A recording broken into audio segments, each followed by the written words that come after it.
Haleluya, puji Tuhan, salam sejahtera bagi kita semua Bapak Ibu keluarga besar GPDI LCD Magelang. Kita kembali akan bersama-sama menyimak firman Tuhan, tetapi sebelumnya akan bersama-sama mengucapkan salam revival bersama dengan saya. Salam revival, saya berubah, saya berkarya, saya menjadi berkat. Haleluya. Mari Bapak Ibu kita langsung saja membuka renungan ayat firman Tuhan di dalam Amsal 23 ayat yang ke-31. Jangan melihat kepada anggur kalau merah menarik warnanya dan mengilau dalam cawan yang mengalir masuk dengan nikmat. Saya akan bacakan dalam versi terjemahan firman Allah yang hidup. Demikian bunyinya, jangan biarkan diri tertipu oleh gemerlapnya dan sedapnya minuman anggur. Kita akan sama-sama belajar tentang anggur atau minuman anggur hari ini. Saya memberikan tema firman Tuhan, kenikmatan yang menipu. Nah, minuman anggur adalah minuman yang biasa dihidangkan di jamuan para raja atau biasa dihidangkan dalam perjamuan-perjamuan kawin atau pesta pernikahan ya pada zaman dahulu. Nah, dalam ayat ini mencatat bahwa minuman anggur itu sangat menggoda, sangat menggiurkan bagi siapa yang melihat ya, karena warnanya yang merah kemudian menggiur dengan mengkilaunya, itu dikatakan membuat orang bisa tergiur atau tergoda ya, memberikan daya tarik untuk memberikan kenikmatan tersendiri dalam sebuah minuman anggur ini. Nah, kenikmatan minuman anggur ini membuat orang ingin lagi dan lagi ya, karena begitu menyegarkan, mungkin juga begitu nikmat rasanya, bahkan juga manis rasanya. Nah, bahkan bisa orang-orang yang menginginkan minuman anggur ini tidak menghiraukan lagi kalau minuman anggur ini juga kalau terlalu banyak dikonsumsi itu bisa menimbulkan kemabukan atau bisa menyebabkan kemabukan seseorang. Nah, karena keinginan lagi, minum lagi sampai banyak, dan itu bisa membuat seseorang itu sampai mabuk ya. Nah, apa yang dialami oleh orang-orang yang mabuk ya? Nah, yang dialami oleh orang-orang yang mabuk itu mereka biasanya lupa diri ya, mereka tidak ingat apa-apa, mereka bisa goyang, mereka tidak bisa mengendalikan diri, sempoyongan karena itu dia mabuk ya, berkata-kata yang tidak benar, dia punya halusinasi melihat hal-hal yang aneh mungkin dia karena pikiran mereka tidak seperti di dunia nyatanya ya, karena dia sementara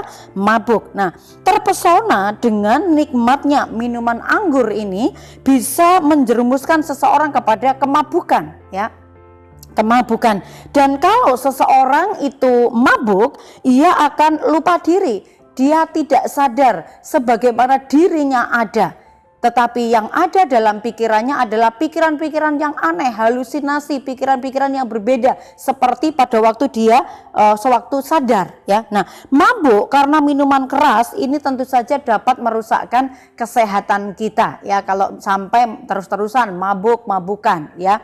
Nah, Efesus 5 ayat yang ke-18, apa nasihat firman Tuhan tentang anggur ini ya, anggur yang memabukkan ini.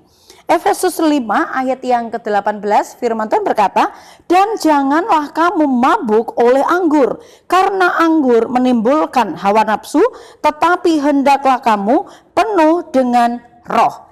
Begitu jelas mencatat bahwa dikatakan anggur atau minuman anggur ini bisa memabukkan, dan orang yang mabuk itu bisa menimbulkan hawa nafsu dikatakan. Tetapi nasihat firman Tuhan, jangan sampai kita mabuk oleh anggur, tetapi kita penuh oleh roh. Jangan mabuk oleh anggur, ini memberikan peringatan buat setiap kita Bapak Ibu ya.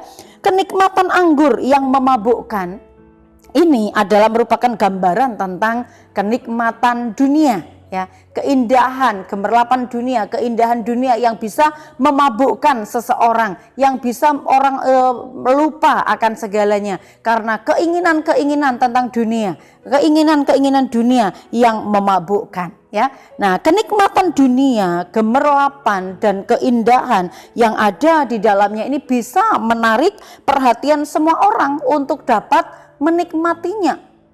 Hal-hal yang mungkin sifatnya bisa memuaskan diri, bisa memuaskan hasrat, bisa memuaskan keinginan-keinginannya. Tentu saja itu sering dikejar oleh seseorang, ya, oleh orang-orang yang ingin dipuaskan di dalamnya. Nah, apa yang dunia tawarkan? Dunia menawarkan keindahan, kenikmatan yang mungkin bisa siapa saja yang melihat, memperhatikan, menginginkannya itu bisa mendapatkannya. Ya, kenikmatan dunia ini bisa merusak kehidupan rohani kita tentunya. Apa yang ditawarkan oleh dunia? Yang ditawarkan oleh dunia dikatakan adalah ada keindahan. Keindahan ini kalau kita berkata indah berarti sesuatu yang bisa kita lihat, sesuatu yang bisa kita perhatikan, ya. Kemudian kenikmatan, kalau kenikmatan ini juga berhubungan dengan hawa nafsu, ya, hawa nafsu daging kita. Kedua hal ini sering menggiurkan dan bisa melemahkan setiap kita. Tawaran-tawaran dunia, keindahan dunia, kenikmatan dunia ini sering melemahkan kehidupan orang-orang percaya sampai mereka ketika mereka menginginkan sesuatu itu bisa sampai menjauhkan diri dari Tuhan, bisa jauh dari Tuhan dan jauh dari kehidupan rohani, ya, karena apa? Ingin dipenuhi dengan keinginan-keinginan duniawi yang ada. Nah, keindahan ini adalah sesuatu yang nampaknya menarik, menggiurkan, banyak orang yang tertarik di dalamnya. Hal-hal yang menarik, yang menggiurkan, yang tampaknya indah yang kita lihat secara kasat mata. Apakah itu, ya? Nah, orang mungkin melihat, wah enak ya dia itu kaya. Dari mana sih dia mendapatkan kekayaannya? Mudah. Yang bagaimana caranya mendapatkan kekayaan yang secara mudah mungkin, ya? Karena kita hanya melihat bahwa kekayaan itu bisa menjamin kebahagiaan atau menjamin kesukaan, kesenangan. Apa-apa bisa dibeli kalau saya kaya dan lain sebagainya, ya. Kemudian kehormatan. Kita mungkin melihat orang, wah dia kalau punya kekayaan, dia punya kehormatan, kayaknya disegani banyak orang, dan ini sangat menggiurkan, ya. Kedudukan dan pangkat ini juga sangat menggiurkan. Dunia menawarkan hal-hal ini. Mungkin dunia menawarkan kamu udah bisa mendapatkan kekayaan dengan mudah, kamu bisa mendapatkan kehormatan dengan mudah, kamu bisa mendapatkan kedudukan dengan cara yang mudah, tetapi cara itu adalah cara-cara yang tidak berkenan di hadapan Tuhan, ya. Ini yang banyak dikejar oleh orang, tetapi karena hal ini banyak orang rela melakukan apa saja. Bagaimanapun caranya mereka akan berusaha untuk mendapatkannya. Supaya saya cepat dapat kaya, mungkin ya pergi ke Gunung Kawi atau ke paranormal atau ke dukun dan lain sebagainya untuk mendapatkan kekayaan atau kehormatan atau kedudukan juga.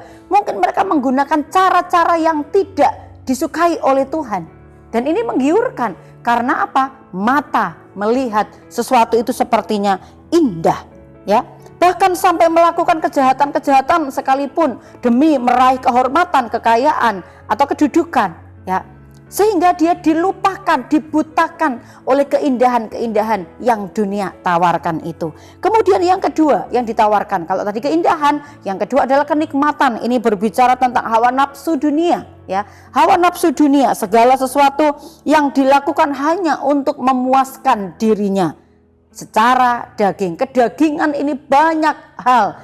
Tetapi kalau kita melihat di dunia akhir zaman ini, ya, banyak perkara-perkara untuk memuaskan daging, dan itu pasti menjerumuskan kita, menjurus kepada dosa. Kita akan mengalami kematian secara rohani kalau kita terus membawa diri atau membiarkan diri kita terjerumus kepada dosa, ya. Misalnya kalau di akhir zaman ini dosa seks bebas itu sepertinya biasa.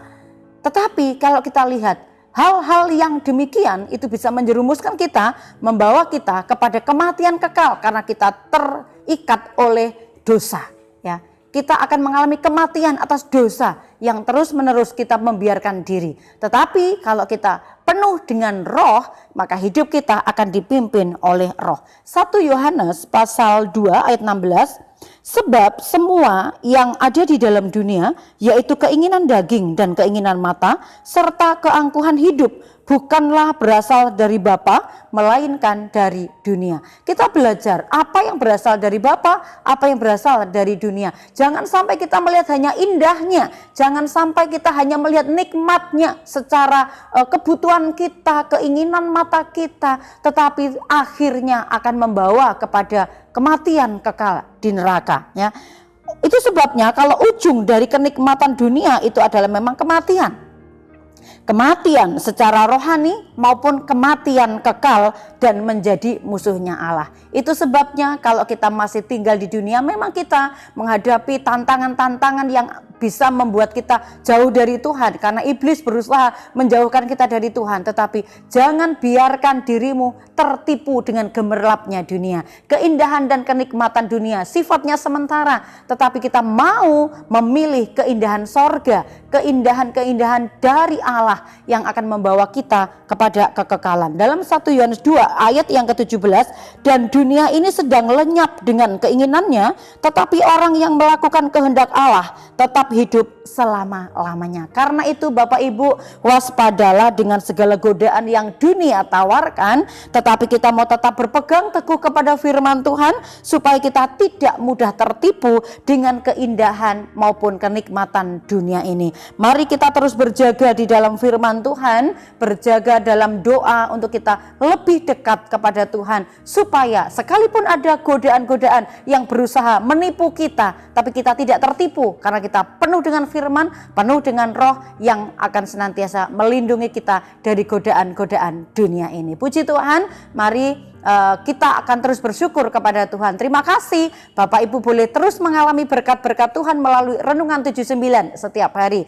Dan apabila Bapak Ibu merasa diberkati lewat renungan-renungan yang kami sampaikan oleh hamba-hamba Tuhan, dan Bapak Ibu ingin menyampaikan kesaksian ataupun doa secara khusus, Bapak Ibu dapat menyalurkan atau menyampaikannya melalui chat WhatsApp 0813 274 288. Mari kita terus bertumbuh di dalam Tuhan, saling mendukung dalam doa dan saling membagikan kesaksian supaya kita tetap teguh dan semakin kuat di dalam Tuhan. Mari kita sambut firman Tuhan ini dengan doa, kita tundukkan kepala.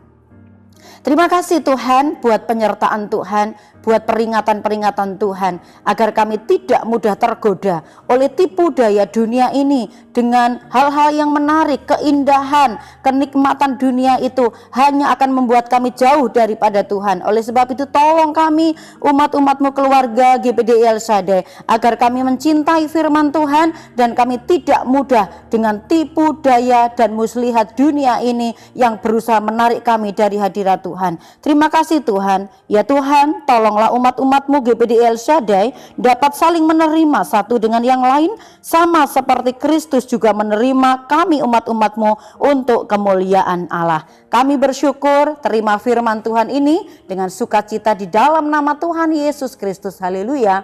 Amin.